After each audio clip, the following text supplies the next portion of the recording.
Hi, Com 103. I wanted to show you the web page or research guide that I created for your class. And I hope that this guide helps you find great sources of information so that you can learn more about what's going on with Russia and the Ukraine right now, as well as some sources that'll help you with historical background and some tricks and tips on how to quickly evaluate the sources that you find, either in the library databases or on the World Wide Web. So this is the research guide that I made for your class. The link to this guide will be included in the announcement that I send out with this video. And it's really got four main tabs. The first one's getting started with just some basic information about conducting research and the kinds of questions you need to ask yourself.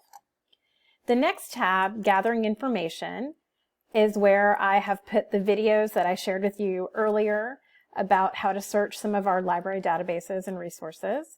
And if you scroll down, you'll see some useful databases that I've put together to help you research this topic. So we've got U.S. Major Dailies, which is the 21 major U.S. newspapers that you can use to find current coverage about what's going on.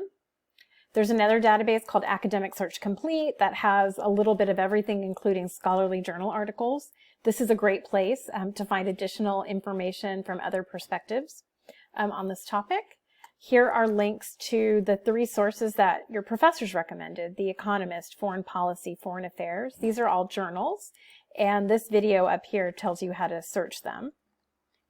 And down here at the bottom are two sources you can use to get historic or background information on Russia, the Ukraine, and the problems that they've had with each other. If we come up again, there's another tab that says Evaluating Sources. And on this tab, you will find a video that shows you how to quickly get more information about what you're looking at. So whether you find the source in a library database or on the World Wide Web, you might be coming across a lot of publications that you don't know. And you need to know, is this a legitimate publication?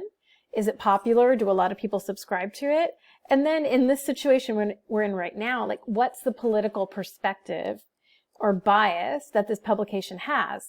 It doesn't mean it's going to be bad, but you need to know, is it talking about this issue from the U.S. perspective? If it's in the U.S., is it a conservative perspective or a liberal perspective? If it's an international publication, is it considered legitimate, or is it considered a source of misinformation or disinformation? So there's a great way to do that using something called the Wikipedia trick. There are a lot of additional ways that you can quickly evaluate sources using what's called the fact check model that was created by this guy, Mike Caulfield. And if you want to learn more about that model, there's some other videos here that you can watch. This breaks down the model into its 3 quick steps. And then this gives you some additional places where you can look to see if something you come across on social media is actually a thing or if it's just made up. So I hope these sources help you find really great resources for this project. And if you need help at any time, don't forget, just look for this little blue button and we can talk to a librarian and get help right away. Good luck.